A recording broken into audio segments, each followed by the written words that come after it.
Mansoor Delane is not getting past the Kansas City Chiefs at 9th overall in the 2026 NFL Draft as we break down the top corners and corners you should look out for in this 2026 NFL Draft. And as far as Delane goes, this could be the next lockdown NFL corner because listen to some of these numbers last season at LSU from Delane. A 27.5 passer rating when targeted. For context, for you, those of you who don't know anything about passer rating, if quarterbacks would have just spiked the ball every single play instead of throwing at Delane, their passer rating would have been 39.6. So quarterbacks would have been better off literally just spiking it than throwing at Mansoor Delane last season. And he did that without allowing a single touchdown, without committing a single penalty, and while having 2 picks, 11 passes defense. By the way, in the SEC, where maybe it hasn't been the best football conference the last couple of years, but it has historically been the best conference for football and for translating college talent to the NFL. This guy is an elite outside corner. He can play man. He can play zone. He can defend the run game. He's tough. He's fluid and athletic and does not need to hold to cover at an elite level. He is everything you want in a corner. And if he's there, which is a big if because the teams above him could also use him too, but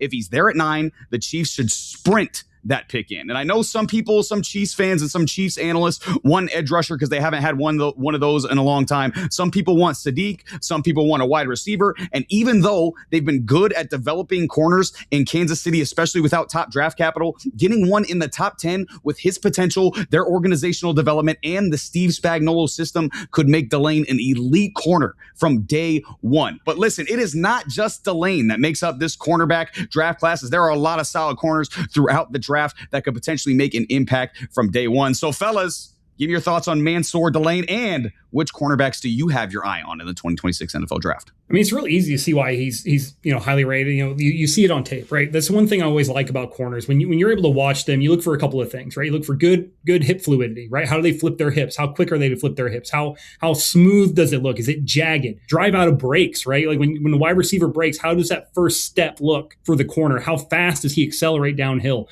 Get back into that route and engage? Because you look at some of these wide receivers, especially in this class, where that route running skill set, Mekhi Lemon, who I'll talk about here for my corner here in a second. These guys run exceptionally crisp routes. And in the NFL, that is even more so. You talk about JSN, exceptionally route runner, right? You need to see those corners be able to drive and keep up with those guys. My corner is actually a guy further down the board. It's PFF Big Board 223, Jadon Canady out of Oregon. When you watch his tape, you see all of those good things. You see that burst. You see how he closes gaps. You see the physicality with the receiver through the route and at the catch point, right? When you see him do all those sorts of things, and you even see him be willing to meet running backs in open field to make open field tackles coming downhill, that's something that you covet in a corner, right? You don't want a one-trick pony. It's great he can shut people down, but if he's not engaged in the run game, do I really think he's that valuable? No. Canady does that. Now, granted, he's 5'11", he's only 185, right? But the toughness of a smaller corner who's probably going to be locked into the slot is evident every single snap, all right? And I know that some people are going to be concerned about his size, the durability at the NFL level, going up against larger slot receivers, going up against some of these tight ends, going against maybe some of these running backs in motion. I think he's got the physicality to do it. And it's evident from the rep where he went up against Mekhi Lemon. Now, Mekhi Lemon is known for his physicality, his toughness, and just his overall just attack of the football when it's in the air.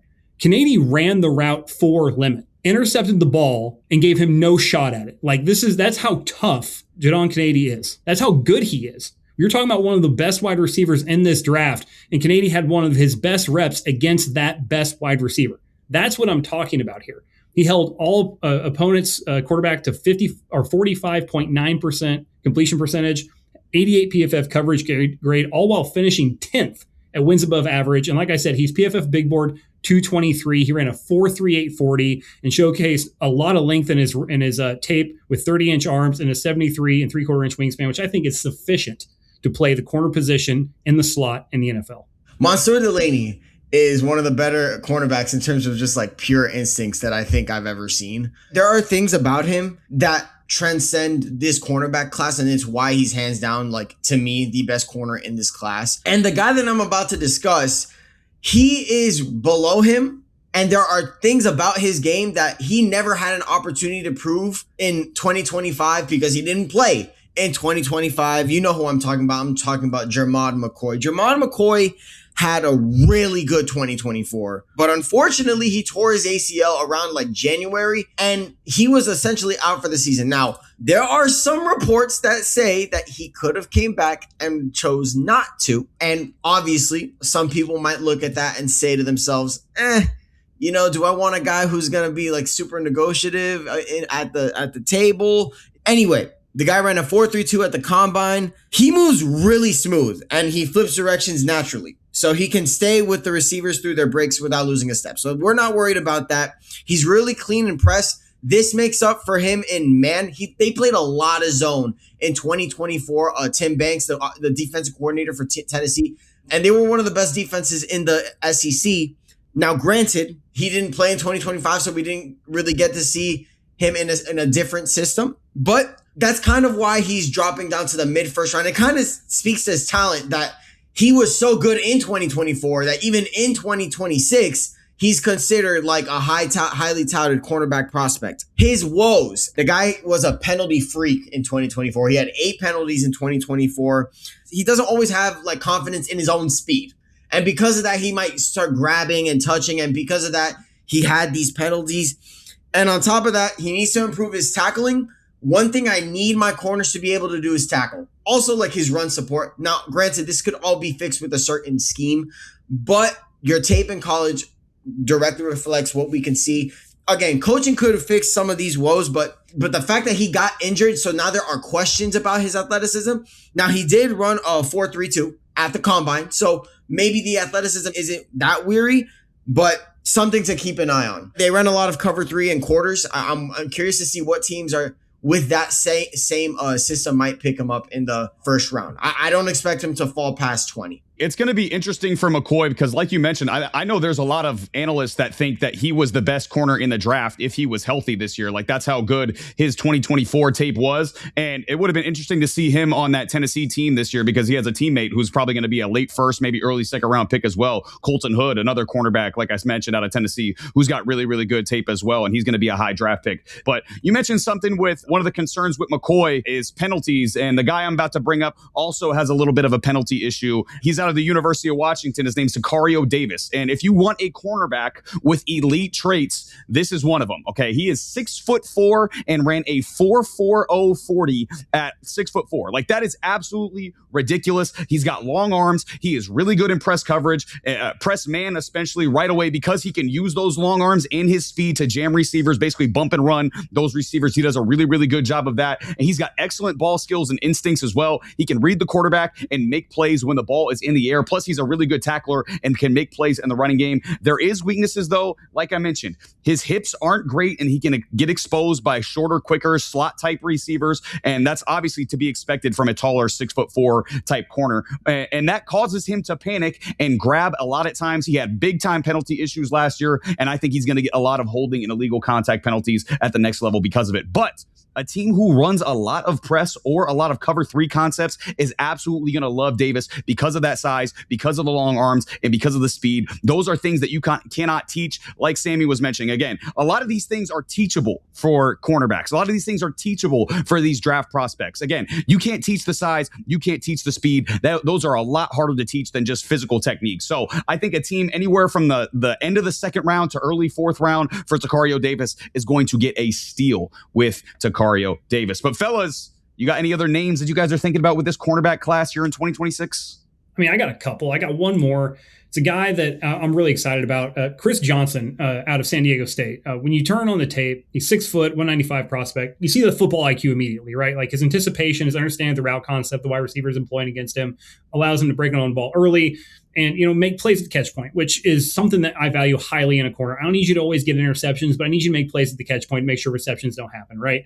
And, when you talk about having a quick wide receivers and a lot of those Chris routing things, we actually did a little segment on that earlier where we did a wide receiver 7. We were talking about 3-cone drills and 20-yard shuttle, the agility drills that I think matter more from a route running perspective. And we were talking about JSN and Amon-Ra St. Brown, 2 of the best route runners in the game right now, and how like a sub 7-second 3-cone drill and a sub 4.2 20-yard shuttle are critical from a wide receiver perspective. Well, Chris Johnson runs a 6.9 3-cone drill and a 4.19 20-yard shuttle.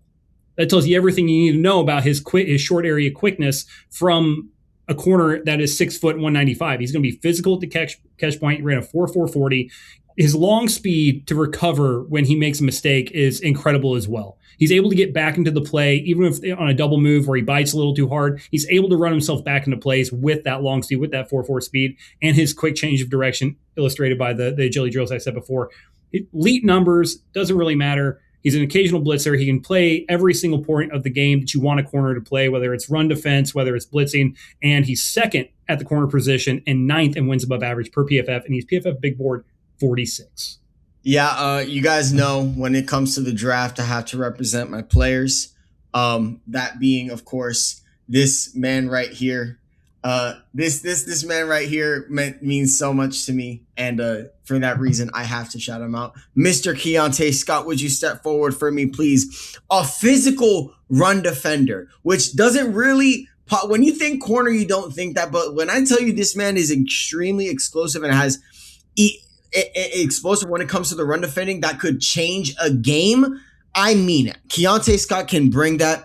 He's an effective blitzer. He had 5 sacks in a cornerback having 5 sacks in 2025. Some of them not even parting the scheme. He was blitzing for the fun of it. He was blitzing for vibes. Okay, that's how good this guy was blitzing.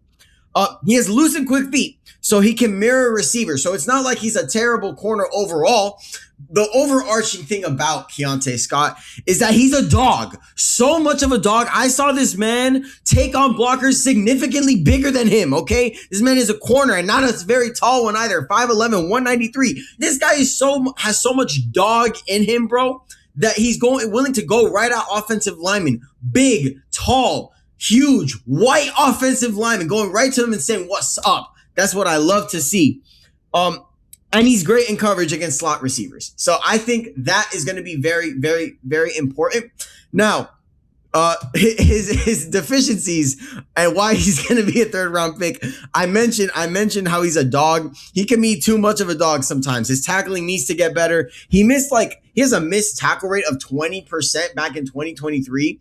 Ew, that is insane to me. And you just can't put this guy in the boundary. So if you were thinking, oh, he's going to be a shutdown corner, I love the guy. That's not what he is. He's not that whatsoever. In spite of that, I still think he can be he can be really good in that nickel package, in my opinion. My draft comp is funny because I have my draft comp as Jalen Petre, who's a safety, which is kind of funny to me because, like, how in the world is a safety a draft comp? It's just the way this guy plays, man. He turns 25 in August, so if you're concerned about age, there you go. And his aggression could lead to recklessness, but you want that kind of aggressiveness on your team, okay? You want that kind of player on your team. If he makes a mistake, whatever, he's going to bounce back, get another sack for you, okay?